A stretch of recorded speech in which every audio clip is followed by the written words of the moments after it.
Stop the tape! Dr. Phil's voice cut through the studio like a blade. His hand shot up, freezing the entire production crew mid-motion. The cameras kept rolling. But something in the air had shifted.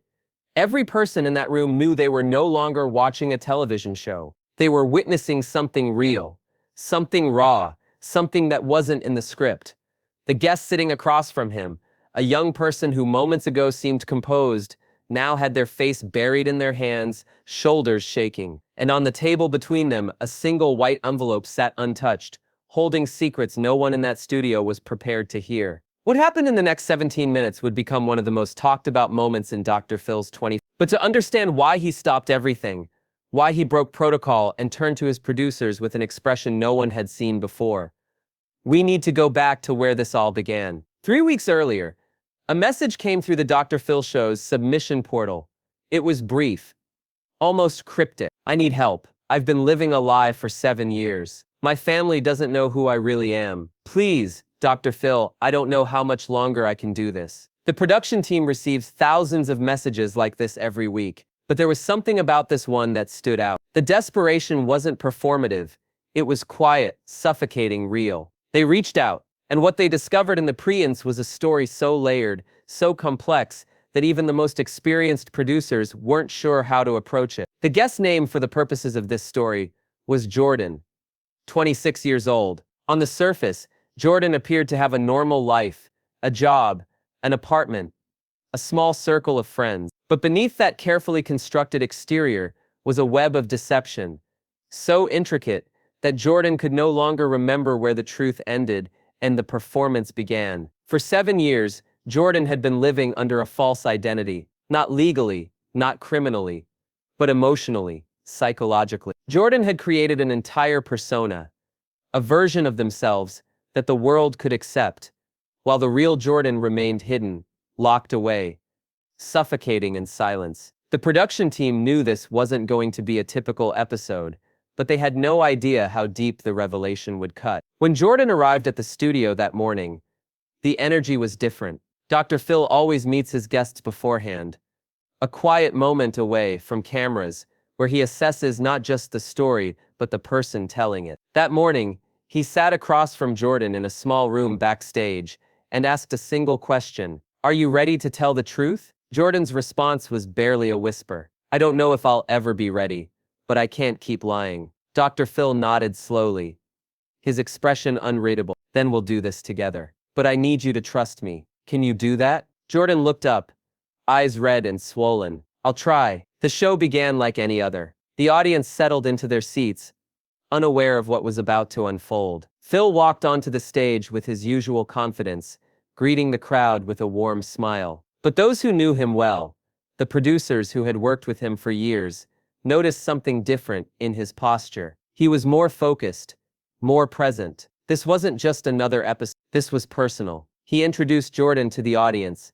keeping the details vague. "Today, we're going to talk about identity, about the masks we wear, and what happens when those masks become so heavy that we forget who we are underneath them." The audience applauded politely. Jordan walked onto the stage, visibly trembling. They sat down in the guest chair, hands clasped tightly in their lap, avoiding eye contact with both Dr. Phil and the audience. The first few minutes were standard. Dr. Phil asked about Jordan's background, their family, their daily life. Jordan answered in short, measured responses, sticking to the surface-level facts. But Dr. Phil wasn't interested in the surface. He leaned forward, his voice softening. "Jordan, why are you here today?" Jordan's breath hitched. A long silence filled the studio. Dr. Phil didn't rush them. He simply waited, creating space for the truth to emerge. Finally, Jordan spoke. "Because I can't do this anymore. I can't keep pretending." "Pretending what?"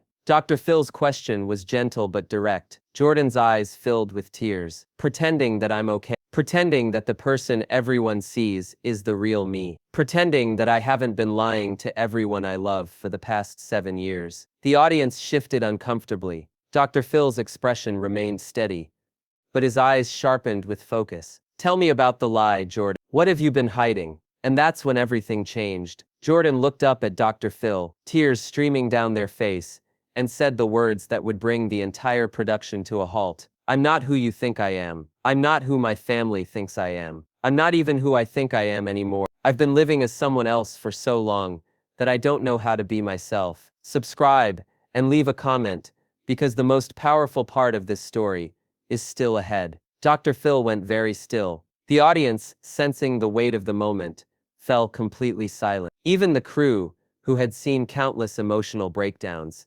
sensed that this was different. This wasn't rehearsed. This wasn't for the cameras. This was a human being in crisis, sitting in front of millions, finally telling the truth. Dr. Phil glanced toward the control room, then back at Jordan. He made a decision in that moment that no one expected. Stop the tape, he said, his voice firm but not harsh. The cameras kept recording, but the live feed was cut. The audience, confused, watched as Dr. Phil stood up and walked over to Jordan's chair. He crouched down beside them, speaking quietly out of range of the microphones. The audience couldn't hear what he was saying, but they could see Jordan nodding, wiping their eyes, trying to breathe through the panic. After a few moments, Dr. Phil stood and turned to his producer. Bring me the envelope, he said. One of the production assistants hurried off stage and returned with a sealed white envelope. Dr. Phil took it, holding it carefully, and returned to his seat. He placed the envelope on the table between them. Jordan, he said, his voice steady. Before we go any further, I need you to understand something. What you're about to share with this audience, with the people watching at home, is going to change your life. There's no going back from this moment. Are you absolutely sure you're ready? Jordan stared at the envelope, then at Dr. Phil. What's in there? They asked, their voice shaking. The truth, Dr. Phil said simply. Everything you've been too afraid to say out loud. Jordan's hands trembled as they reached for the envelope. Dr. Phil gently placed his hand over theirs, stopping them. Not yet, he said. First, I need you to tell the audience, in your own words, what this is really about. No more hiding. No more pretending. Just the truth. Jordan took a deep breath, looked out at the audience, and began to speak. When I was 19, I was in an accident. A car accident. I survived, but the person I was before that accident didn't. My family, my friends, they all saw me recover physically, but they didn't see what happened inside. I couldn't tell them that the person they got back wasn't the same person who left. I couldn't explain that I felt like I was living in someone else's body, playing a role I never auditioned for. The audience leaned in, captivated. Dr. Phil nodded, encouraging Jordan to continue. So I created a version of myself that they could recognize. I learned how to laugh at the right times, how to respond the way they expected me to. I became so good at it that even I started to believe it. But every day, the real me, whoever that is, was screaming to get out, and I couldn't let them out because I didn't know who they were anymore. Dr. Phil's expression softened, but his focus remained razor sharp. Jordan, what you're describing is dissociation. It's a psychological response to trauma. Your mind, in an effort to protect you, created a barrier between who you were and who you felt you needed to be to survive. But that barrier became a prison. Jordan nodded, tears flowing freely now. Yes, exactly. And I don't know how to break out. Dr. Phil picked up the envelope and held it in front of Jordan. This envelope contains letters you wrote to yourself over the past 3 weeks during your pre-ins with our team. In these letters, you wrote down everything you couldn't say out loud, everything you've been afraid to admit. The real Jordan, the one you've been hiding, wrote these words. And I think it's time you read them. Off camera, Dr. Phil made a choice no producer expected. He was about to let Jordan take control of the narrative, something that rarely happens on a scripted television show. Jordan took the envelope with trembling hands. They opened it slowly, pulling out several handwritten pages. The audience watched in complete silence as Jordan unfolded the first letter and began to read. Dear Jordan, they started, their voice breaking. I don't know if you'll ever read this. I don't know if you'll ever have the courage to be me again.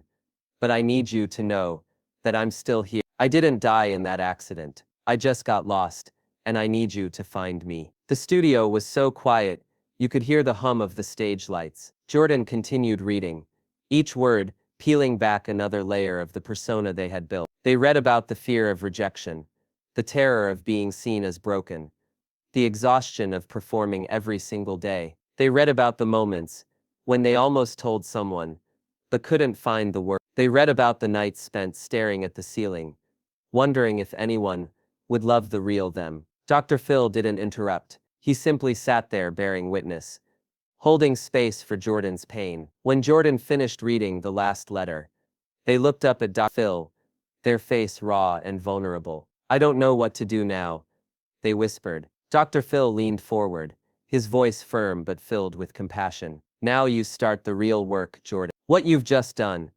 reading those letters in front of millions of people, that took more courage than most people will ever have to summon in their entire lives. But this isn't the end.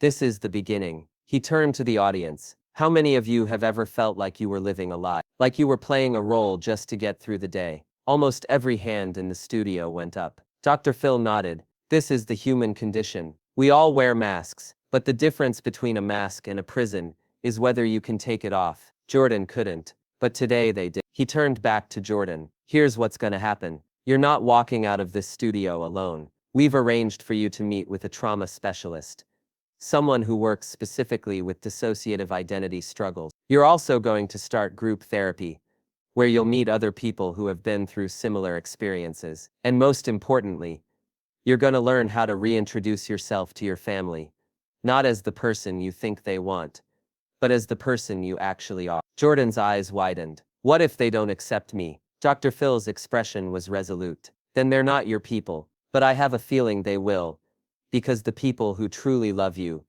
don't love the performance. They love the person underneath, and it's time they meet them." But what happened next is something no one in the room or watching at home saw coming. Dr. Phil stood up and walked to the edge of the stage. He gestured to someone in the wings. The audience gasped as Jordan's mother walked onto the stage. Jordan's face went pale. "Mom," they whispered, their voice barely audible. Jordan's mother, tears streaming down her face, walked directly to her child and wrapped them in a tight embrace. "I've been waiting for you to come back," she whispered loud enough for the microphones to catch. "I knew something was wrong. I knew you were hurting, but I didn't know how to help you. I'm so sorry I didn't ask sooner." Jordan collapsed into their mother's arms, sobbing. The audience, many of them crying as well, watched as 7 years of pain, fear and isolation began to crack open. Phil stood to the side, allowing the moment to unfold naturally.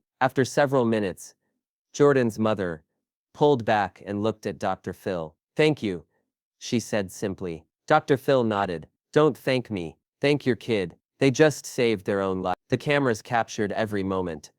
But this wasn't about ratings or viral clips. This was about healing, about truth, about a family finding their way back to each other. Dr. Phil turned to the audience one last time. "This is what courage looks like. It's not perfect. It's not pretty, but it's real. And real is the only thing that matters." Share and subscribe. Make sure this story is never forgotten. As the show ended, Jordan and their mother stayed on stage, still holding each other. The audience gave them a standing ovation, not because it was expected, but because they had just witnessed something rare, a moment of genuine transformation. Dr. Phil walked off stage, but not before glancing back at Jordan one last time. He had seen thousands of guests over the years, heard thousands of stories, but this one would stay with him, because it reminded him why he does this work. Not for the cameras, not for the applause, but for the moments when someone finally finds the courage to stop pretending and start living. 3 months later, Jordan sent Dr. Phil a letter. It read, "Dear Dr. Phil, I'm writing to you as myself, the real me, the one I thought was gone forever. I'm still figuring out who that is, but for the first time in 7 years, I'm not afraid to find out. Thank you for stopping the tape. Thank you for giving me permission to be honest. And thank you for showing me that the truth, no matter how painful, is always worth it." Dr. Phil keeps that letter in his office, not as a trophy but as a reminder that sometimes the most powerful thing you can do for someone is simply give them permission to stop pretending. Because beneath every mask, every performance, every carefully constructed lie, There's a person waiting to be seen. And when they finally are, that's when the real healing begins.